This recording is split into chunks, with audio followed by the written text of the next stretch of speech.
যদি আমাদের তরুণ তরুণীরা, আমাদের ছাত্রছাত্রী ভাই বোনেরা তারা যদি মনে করে যে এই দেশব্যাপী ইন্টারনেটের সেবা ব্যাহত হওয়ার জন্য কেউ দায়ী, তাহলে সেই দায়ী আমি দায়িত্বপ্রাপ্ত ডাক এবং টেলিযোগাযোগ তথ্য প্রযুক্তি প্রতিমন্ত্রী হিসেবে সারা দেশব্যাপী ইন্টারনেট সেবা ব্যাহত হওয়ার জন্য এই দায় এবং দায়িত্ব আমার, এবং সেই দায়িত্ব সঠিকভাবে পালনে ব্যর্থ হওয়ার জন্য যদি কারো শাস্তি হয় সেটা হওয়া উচিত আমার।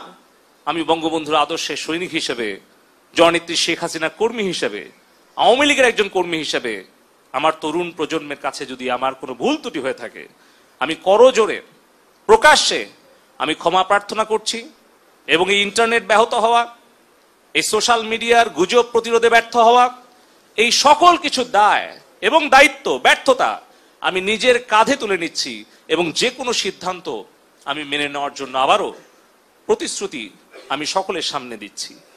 আমার দলের নেতাকর্মীরা আপনারা সকলে ঐক্যবদ্ধ থাকবেন যেন কেউ কোনো ষড়যন্ত্র করে, সন্ত্রাস করে আমাদের এই এলাকা, আমাদের এই দেশকে অস্থিতিশীল করতে না পারে। ইনশাআল্লাহ মহান আল্লাহ পাক উপরে আছেন, আমাদের নিয়ত সহি আছে, সঠিক আছে। ইনশাআল্লাহ জননেত্রী শেখ হাসিনার নেতৃত্বে আমরা বঙ্গবন্ধুর স্বপ্নের বৈষম্য মুক্ত সোনার বাংলা গড়ে তুলব।